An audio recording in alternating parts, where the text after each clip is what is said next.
Let me respectfully stand on all due and existing protocols.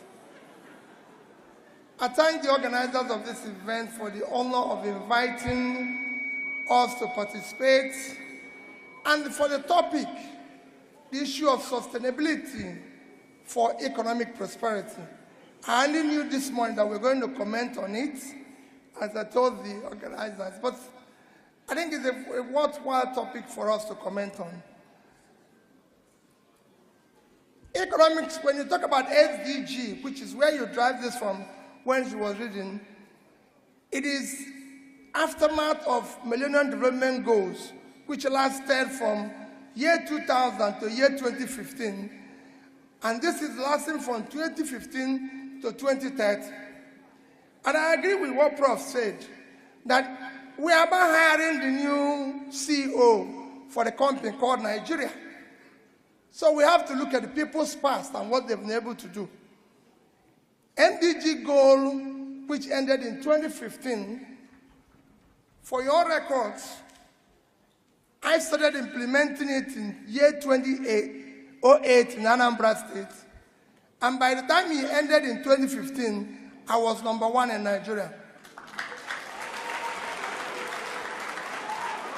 And as we move on, what we are going to do, because it's critical, as we move on in what we are going to do, for me, the Labour Manifesto is already mainstreamed along the SDGs. Please hold on, don't forget to click on your subscribe button. Thank you. You can go and look at the manifesto, it's already mainstreamed, and we put it into our development agenda and what we want to do, following what our experience with MDG. Then it comes to where, for you accountants, your contribution to that development. Nobody can think about whatever we're going to do, whether you call it SDG or anything, without knowing that accountants, chartered accountants, play a critical role in development. Because whatever you plan, whatever you want to do, you have to ensure, one, the financial sustainability of it. You have to come into the budgeting, the forecasting, and most importantly, the revenue. Because at the heart of tax is you. You have to bring the taxation into it. Today, the most critical problem of Nigeria, apart from other things that are besetting it, insecurity, everything is revenue to GDP, which is often shouted about that we don't have enough revenue. We don't have enough revenue because to GDP, even among the African pairs, we are 6%, when the average in Africa is 16%. Going globally is even worse. The reason is, so at the heart of it is you. It is you that is supposed to help the government to organize when the government starts doing the right things. How are we going to do it to ensure that this tax revenue comes in order to be able to build these sustainable goals? At the heart of it is you must secure and unite Nigeria. Today, Nigeria is among the fragile states, so security becomes paramount and critical. You must govern by rule of law and ensure that we fight what one of the candidates has mentioned, issue of corruption. At the heart of everything happening here in this country today is corruption.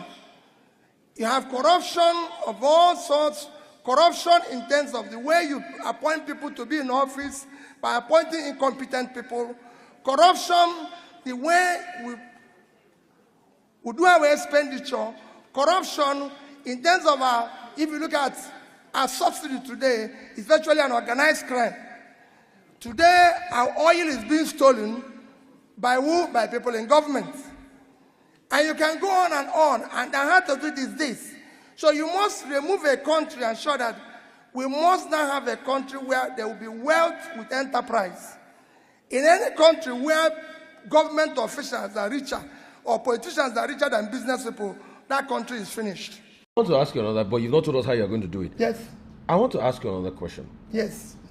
In a case where you are not on this ballot, maybe because of a court case or something, what will happen?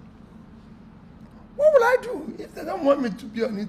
Rufai, I'm not desperate to be president of Nigeria. I'm desperate to see Nigeria work. I'm desperate to see these young people have a means of livelihood.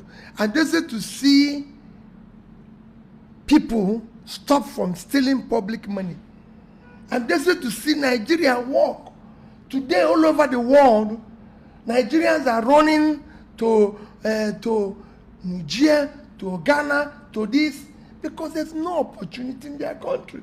In a country that God blessed with everything, I will start the transformation of this country by first Rufai uniting this country, bringing it together to be a country every person will be proud of, ensure social inclusion, start making Nigerians believe and verifiable, reducing the level of poverty.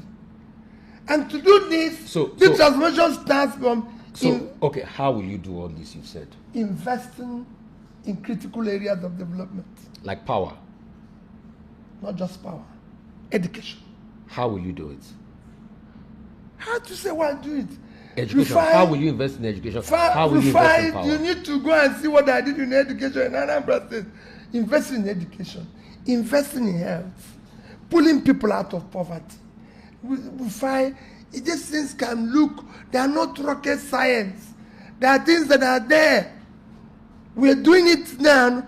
You declare that this thing, people must go through technical training to be able, countries after countries have done this. Rufai, if you go to Indonesia, they have Ministry of Micro, Small and Medium Businesses.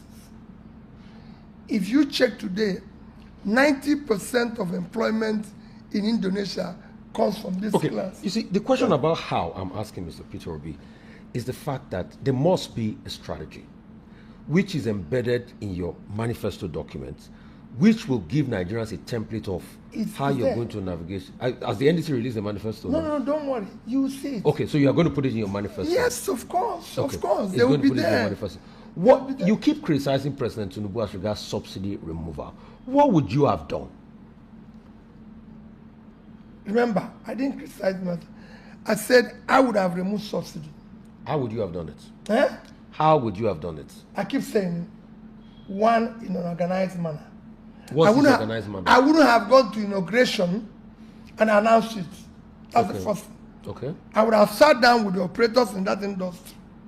Because we know that in that subsidy, there's a huge criminality. I would have sat down with them, removed it so we know exactly the amount we are subsidizing, and deal with it. That is the organized manner. I would have done the same thing in financial deregulation. But in doing this too, the most important thing is that you cannot do the two of them and not add fighting corruption head on. Because that's why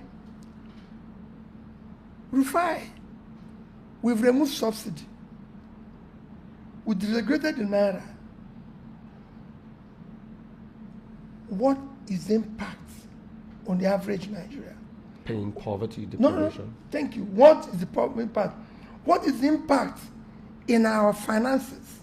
We borrowed more money than we used to borrow when we were doing subsidy.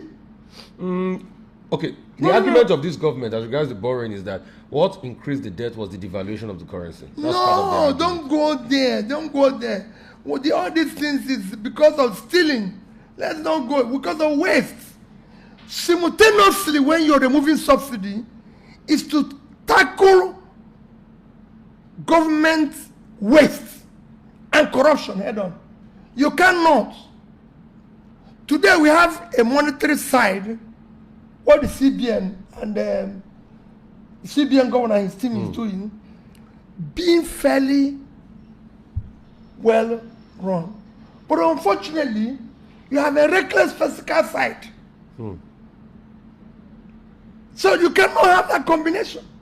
It's a simple thing. But Tinubu put in that CBN governor that you claim is doing well. No. Let me say, it's not a question of who put in and who didn't put.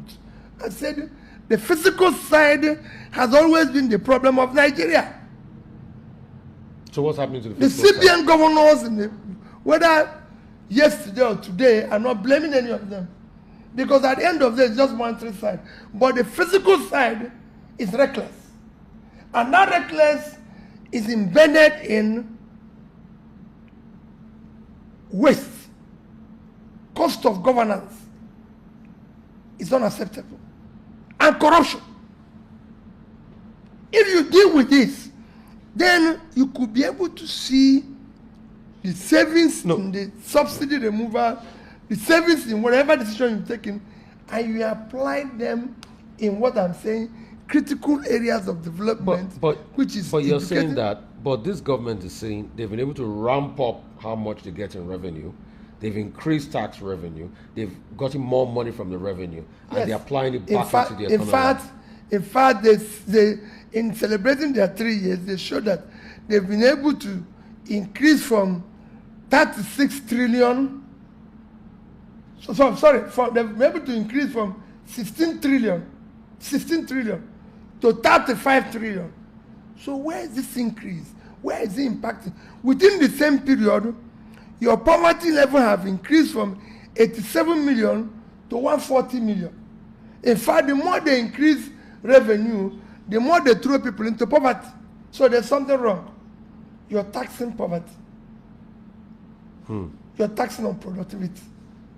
That is, for you to increase your tax, you must increase production. How are you going to increase that production? By doing the right things. What are By investing. We just talk about power. Yes. We just talk about education. So you have skilled people, because people are building factories and hiring people from outside because they have no skilled workers. People by health, by interest. So productivity is not. Rufai, this has been done by contracts. So you will have removed subsidy too on the currency. You will have devalued the naira too.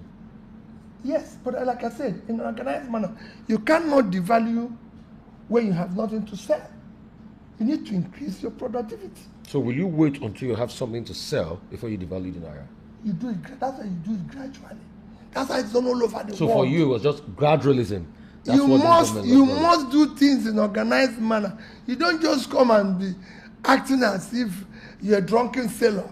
Everything must go. So on those two policies, you're saying you agree with Tinubu, but the way it will. No, I said it now. Go and look my this thing. I was shouting I would do it. Not that I agree with him. I was saying I would do it.